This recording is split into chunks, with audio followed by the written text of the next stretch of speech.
स्वागत है दोस्तों। आज की इस अपनी क्लास में हम एक बहुत ही सुप्रसिद्ध संस्मरण की पुस्तक सुधियाँ उस चंदन के वन की, जो कि विष्णुकांत शास्त्री जी ने लिखी हुई है, उसके महत्वपूर्ण तथ्यों को देखेंगे। यह संस्मरण बहुत उपयोगी है यूजीसी नेट, असिस्टेंट प्रोफेसर और टीजीटी पीएचडी की परीक्षाओं की दृष्टि से भी, तो आपको इसके बारे में जानना चाहिए। इस दृष्टि से हमने इसे तैयार किया हुआ है। और अगर ये क्लास आपके लिए यूज़फुल होगी, खासकर उत्तर प्रदेश असिस्टेंट प्रोफेसर परीक्षा के लिए, तब हम इसके दूसरे खंड को भी तैयार करके आपके समक्ष प्रस्तुत करेंगे। तो चैनल को सब्सक्राइब कर लीजिए और टेलीग्राम और व्हाट्सएप ग्रुप का लिंक आपको डिस्क्रिप्शन बॉक्स में मिल जाएगा, उसे ज्वाइन कर लीजिए ताकि समय पर जानकारियाँ मिलती रहे। देखते हैं कि ये संस्मरण और यात्रा वृत्तांत की पुस्तक है। सबसे पहले आपको ये ध्यान रखना है, सुधियाँ उस चंदन के वन की संस्मरण और यात्रा वृत्तांत की पुस्तक है। अब इसके लेखक विष्णुकांत शास्त्री जी का जन्म कब हुआ, ये आपको ध्यान रखना है। 2 मई 1929 ईस्वी को कलकत्ता में हुआ। ठीक है, ये आपको ध्यान रखना है। वे हिमाचल प्रदेश और उत्तर प्रदेश के राज्यपाल भी रहे हैं। ये बहुत महत्वपूर्ण बात है, इसे ध्यान रखिएगा।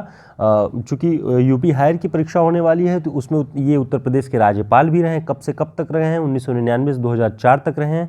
ये भी आपको ध्यान रखना चाहिए। उन्होंने अपनी इस पुस्तक की भूमिका में बताया है कि इस पुस्तक का नाम उन्होंने प्रसिद्ध कवि गिरिजा कुमार माथुर की काव्य पंक्ति सुधियाँ उस चंदन के वन की, इसके आधार पर की है। यानी गिरिजा कुमार माथुर की कविता में ये पंक्ति आती है और उसी को उन्होंने अपनी पुस्तक की, इस संस्मरण की पुस्तक की संज्ञा बना ली। तो ये भी आपको ध्यान रखना है। ये बहुत ही महत्वपूर्ण बात है कि उन्होंने ये शीर्षक किताब का कहाँ से रखा। आगे देखते हैं। अपनी इस संस्मरण और यात्रा वृत्तांत की पुस्तक में उन्होंने अपने आध्यात्मिक गुरु स्वामी अखंडानंद सरस्वती पर 2 लेख लिखे। पहला लेख कौन सा है? श्रद्धा और विवेक के ज्योतिवाही। और दूसरा लेख है खंड खंड फिर भी अखंड। ये 2 लेख उन्होंने अपने आध्यात्मिक गुरु स्वामी अखंडानंद सरस्वती, नाम याद रखिएगा, स्वामी अखंडानंद सरस्वती पर 2 लेख लिखे हैं। इसके अलावा उन्होंने अपनी इस पुस्तक में किन किन लोगों पर लेख लिखे हुए हैं, संस्मरण के लेख, वो ध्यान रखिए, बहुत महत्वपूर्ण है। इसके पहले हमने बताया स्वामी अखंडानंद सरस्वती। महादेवी वर्मा पर उन्होंने लिखा दीप बुझ गया पर शिखा अमर है। अज्ञे जी पर इन्होंने लिखा आलोक छुआ अपनापन। तो ये आपको ध्यान रखना है कि किस रचनाकार पर, किस साहित्यकार पर किस नाम से उन्होंने लेख लिखा हुआ है संस्मरण पर।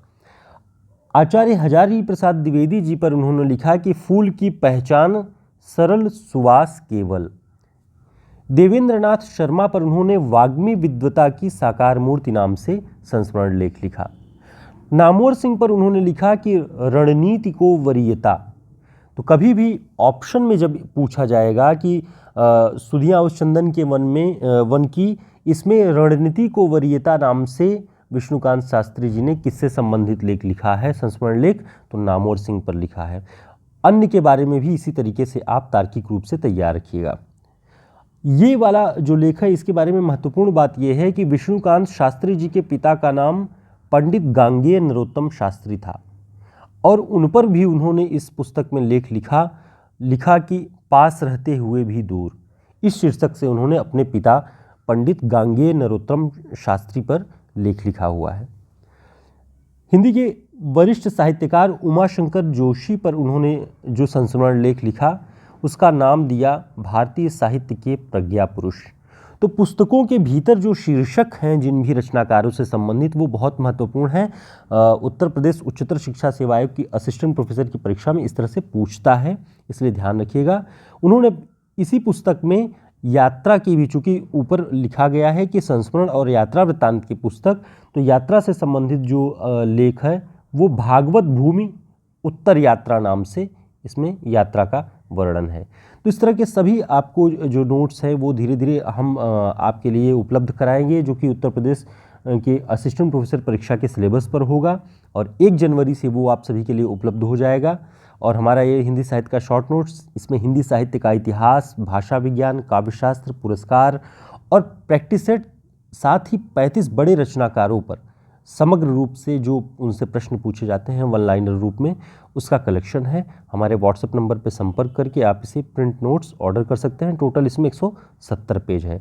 तो अगर आपको ये क्लास उपयोगी लगी हो और लगा हो कि ये आपके काम की हो सकती है, तो इसका दूसरा खंड कि इसमें जो महादेवी वर्मा पे विष्णुकांत शास्त्री जी ने लिखा, तो उसमें क्या लिखा हुआ है, उनकी साहित्यिक यात्रा के बारे में क्या लिखा, उनकी रचनाएं कौन कौन सी कैसे प्रकाशित हुई, कौन सी रचनाएं अप्रकाशित रह गई, कौन से पुरस्कार उन्हें किसके हाथों मिले, वो सारी बातें आपको विष्णुकांत शास्त्री जी के इन लेखों में मिल जाएगा।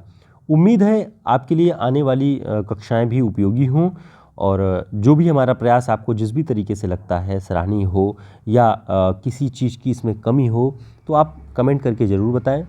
और अच्छा लगता है तो चैनल को सब्सक्राइब जरूर कर लें, वीडियो को लाइक कर दें। फिर मिलेंगे एक नए वीडियो में, तब तक के लिए नमस्कार, शुभकामनाएं।